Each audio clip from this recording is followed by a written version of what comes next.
Support LaneSide. Get something cool. All right, here we are with our speed dominant / rev challenge player, old guy Wayne Porter. He's bowling on the high friction house shot. And look at that ball of fire he's throwing down there. Ooh. That is a new Cuda. Yes. Heck yeah. We were talking before. I don't think there has been a bad Cuda ever. No. They've all been amazing. Like all these re-releases have just been so well, and they fit in different spots, and you could build a bag just out of your Cudas. Oh, yeah. Yeah. Now we have the Super Cuda PowerCor Pearl, which is a freaking mouthful. I'm glad you said it, not me. Holy moly. But this is something old and something really cool. Yes. So tell me about this ball. So it has the same CUDA core that we've seen in all the past releases. Yep. So with the shape, the light bulb upside down with the flip block and the nugget inside, right? Now it's not the ceramic nugget, but it's pretty close to it's with a what really dense nugget. Yeah. But what's very, very interesting about this one is the cover stock. Yeah. Now it has the HK22C, but it has the Formula 1 pearl cover stock. Now, correct me if I'm wrong, we never saw an HK22C or a HK22 Formula 1 pearl cover stock in North America. No, it was only in an international release on the Max Speed, which never came out North America. So they've taken something that they had success with overseas. Yeah. And then they added the citrus. Yes. So, oh, my. Yeah, so you got a pearl cover stock that's going to float through the front, but still grab a lot. And then the surface prep is 500, 1,000, 1,500, and factory compound, just like we see on most of the pearls. So it's going to get it down a little bit. And I don't know how it does all that stuff. I don't know. This is the mystery of the HK22. Yeah. Like that last shot, if you go back and look at that last shot, it got down. It didn't see the mid lane. It stopped in the mid lane, had coffee, turned left, and then started rolling towards the pocket. This is a lot of ball. Yeah, and it's smooth for a pearl. Yes, but so clean, like you want out of your pearl. For our speed dominant he player, threw that so far out, and it still came back and hit. Yes. Yeah. That's why I was like, yeah. Yeah. Dynamicor hit. Yes. Still had hitting power, even though it had lost all of its energy. Yeah. Because for a speed dominant player, that was way too much. No, yeah. That was a bending the twig, man. Yeah. This isn't purple up the twig. This is a fireball. Hadouken up the twig. We're gonna move him again to see what we can do here because this shouldn't be working. No, I think if he keeps it in the oil, it'll be really good. This shouldn't be working. Okay. Wow, that hooked more than the other one. How does he leave a 4.9? Okay, so established we can say this ball is ultra continuous. Yes. And I think that's that flip block and that dense nugget. Yeah.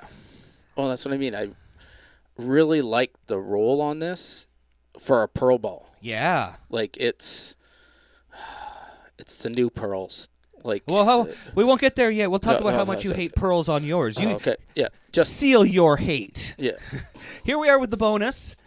As we say, every company has a ball with similar core dynamics. You can see how straight that is. Yeah. Well, I mean, compare it, just the core dynamics of the bonus to the Super Cuda here. This has almost 20 more diff. So that's a lot of flare. That's like 2 inches more flare. Wow. Yeah, you can see the difference in the motion there. It's like I'm gonna go out further and then hook. Boomerang. Yeah. That is a lot of motion. And what's nice is at his speed, for you senior players, he can still keep it in the pocket. Yes. That's weird. Anything that usually has that much motion, he's going through the head pin. Well, and that's why we talk about why that type of player is better off in asymmetric with a smaller hook window, right? But this is giving him a very large pocket to play in. It's, like you said, it's the best of all worlds. It has the HK22C, so it sees the mid lane. It has the shiny surface to get distance. Yeah. HK22 gives distance. Yeah. And then a strong but not overwhelmingly strong core. Yeah. That kind of just hooks and then settles. Yeah. Like, because watch it here. I like that. Yeah. It's, yeah. Especially for, after game 1, 2, when the outsides are really burnt up and you can have some place to throw this to. Oh, exactly. I mean, if you can get lined up at game 1 with it, then you're not moving. Yeah. Right. As everybody else has to move into your spot, you're going to be still settled pretty solid, and maybe a little bit, but not like, zone changes. They have to move through you. Yeah. Right. That's insane. Now, let the hate flow through you. No, we've always said Scoops hates pearls. Scoops hates old pearls because they used to be, 2 parts this, 1 part that, or 1 part this, 2 part that. They were a different physical cover stock. Yes, because they always went so far down and were always so angular. Yes. And even when I play up the back of the ball, I'm still a little bit more on the side. Yes. So I always create a little bit more angularity anyways, so I didn't need any help with that. That's right. So that's why I always struggled. But this modern pearls that we're getting into, especially like this one, like it's a pearl that hooks early and has traction and is so continuous without being super angular. Like, that was a 4-board move. Yeah. From your benchmark. Like, and then I'm there all day. Yeah.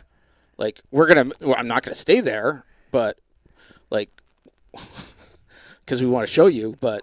Yeah. Damn. It's one of those weird things. You're just like, it's a pearl.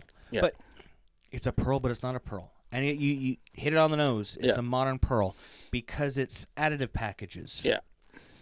It's not, okay, I have 2 reactive, 1 solid, 1 hybrid piece put together, or 2 parts pearl compound, 1 part. This is, I want this much additive package to create this much length. So your HK22 citrus or whatever, cohesion, right, is your base. So you're just adding things to that to make it go different. That's lengths, right. And that's really what it is. So there's more distance additives that make it shinier. Or more hook additives that make it earlier. Yeah. Right. And that's really what it comes down to is and to be honest, the only really reason that it's super, super shiny is because it's got compound on it. Yep. Right. If I knock that compound off, it's not going to be quite as shiny. Like, it's still going to have some sheen to it because you need that to get that thing. But I've seen HK's 22C solid balls that look like they're pearl. Yes. Right. So I mean, it's how the colors, the compounds that they add to, not the compound, yeah, but the additive packages that they add to them, how they react to different surfaces as well. Because you can see this at 500,000, 1,500 looks glossy. Yeah. We've seen 500,000, 1,500 compound that look furry. Yeah. Because it's a different additive package. Yeah. And different additives, the way the formulas come out, the different color package. Yeah, the colors on this are bright. Yeah. Really bright. The shelf appeal on this, like when we talk about it being a sun or a Hadouken or whatever. Not kidding. This thing is so bright. Yeah. And it's so easy to throw. Just with saying it, with all that differentness to it, I found it very easy to throw. And like you said, I could stay where I want early and longer. Yep. Or I could go to it after I rip it up with something stronger. It just... Well, say you started with your bonus here and created a friction point. Bonus at 2,000 is gonna take up some oil. Yeah. So we're creating a friction point up the 10 board there. Yeah. Game 3, Game 4, when that's a big ditch, going to the pearl here. Yeah. Let's move a little bit in and throw it to the ditch. And that's going to create even more motion. Because look at it just on the same condition. Bang. And you can see it when it gets through the pins. Yep. It's going right over the 5 pin towards the edge of the 8 and 9. Continuous, which is what you want. You want to hit 5 pins with the ball. Yeah. And have those 5 pins carry 5 pins. Yeah. Watch it again here in slow motion, and watch when it matches up right here. The only other time you see the ball is when it goes to the pins. And that's the thing is too. And the more you can do that, the more pins you hit, the more the pins are gonna explode and hit other pins and bounce off and get messengers because they're making contact and banging all over the place, right? The more pins you can hit, the more pins you're going to carry. Yeah. However, if your ball hits 7, you're in trouble. Yeah. Well, yeah, you don't want to do that. I mean, unless you're one of our bantam or junior players who has extremely low ball speed. Alice, I just see her hit 7 and knock down, 9. The ball's still on the deck, and the rake has to pull it off. Yeah.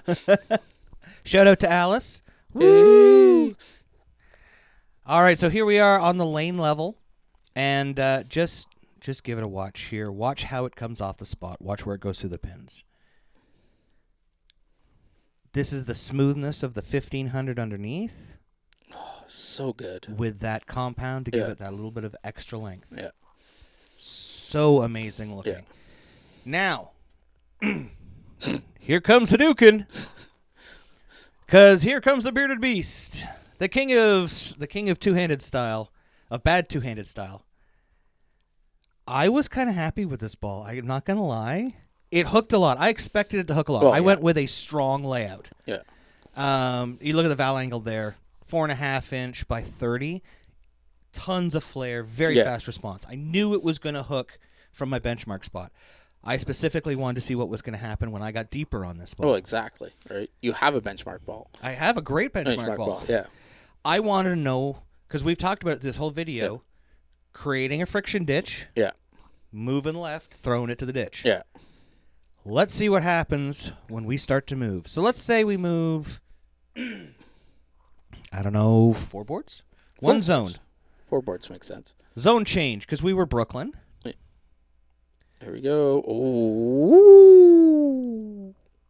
Oh, yeah. I really like this ball. I was going to say, you got it out to the friction, all right. And that's what I wanted. Yeah. When you have a pearl symmetric like this, and you have a defined friction point, especially on house shots where there's tons of just dry up the outsides, you can create not really infinite, but infinite entry angle to the pocket. And you can do some really stupid things. Yeah. Like moving 2 more boards. 2 more boards. Only 2? I'm going to move 2 board left, so I went from 34 to 38. Now I'm going to be standing 40. Okay.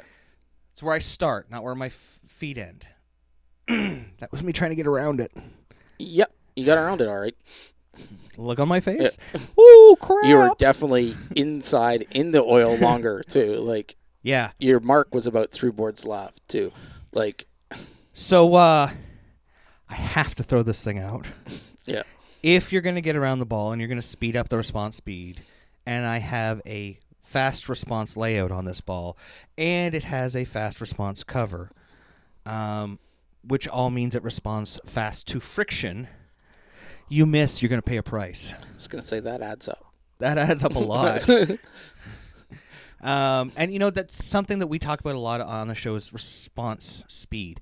A solid ball has a slower response speed, tends to be. Yes. When a ball has more surface on it, it is a slower response speed. Yeah.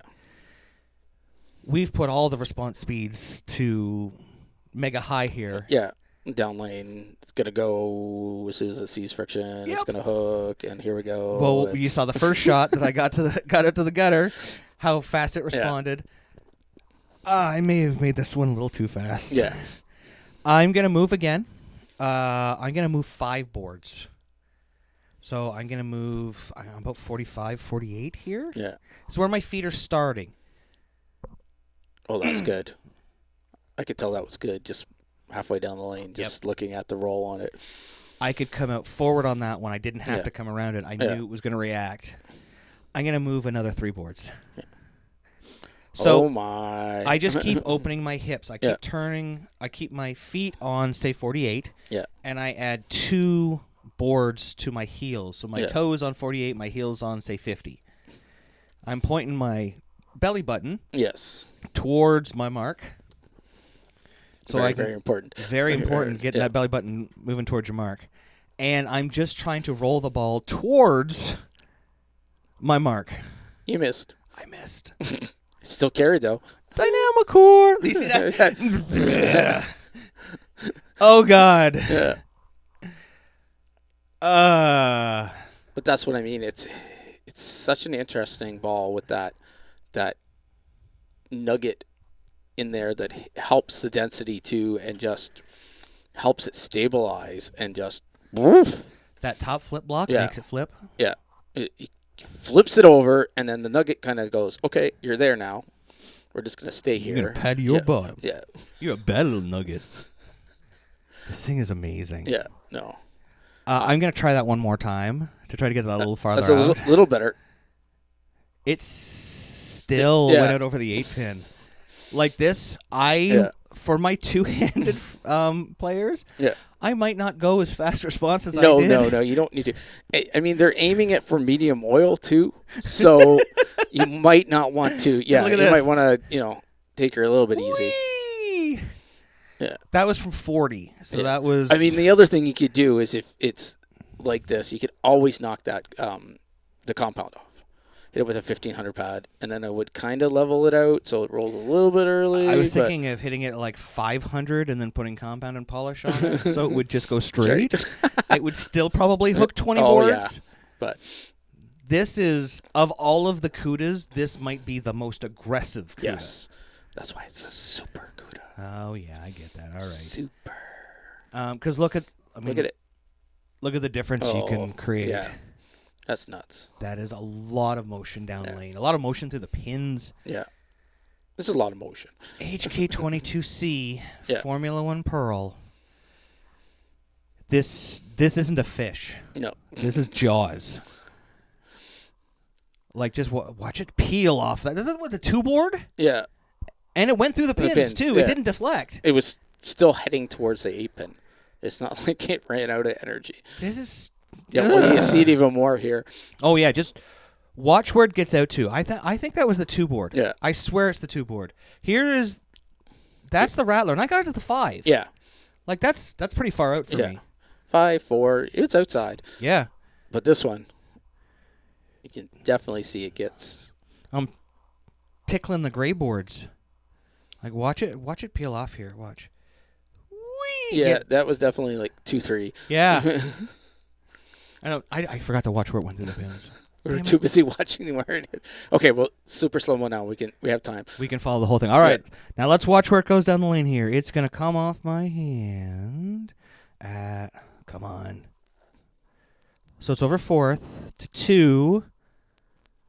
Yep, and it went the same yeah. way as the...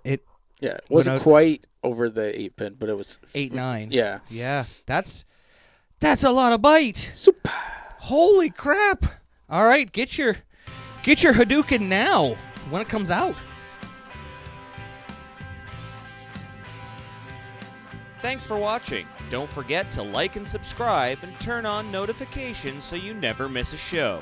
So until next time, guys, we'll see you laneside.